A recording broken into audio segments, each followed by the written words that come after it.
ఈ 3,17,000 కోట్లను 6,71,000 కోట్లు అని చెప్పి వాళ్ళు ఇలా చిత్రీకరించే ప్రయత్నం చేస్తా ఉన్నారు.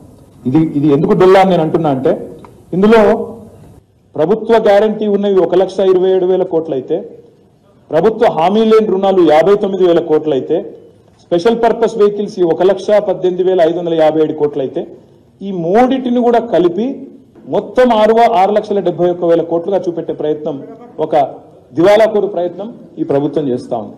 సరే, ఇందాక మీరు చెప్పిన కాళేశ్వరము, మిషన్ భగీరథ, గొర్రెలు తదితర అన్ని కూడా మనమే కడుతున్నాం రాష్ట్ర ప్రభుత్వం.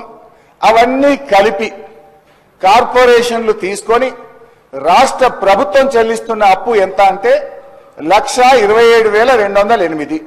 ఐ అగ్రి, ఇది తప్పకుండా రాష్ట్ర ప్రభుత్వం కట్టాలి. దీన్ని రాష్ట్ర ప్రభుత్వ అప్పుగానే చూద్దాం.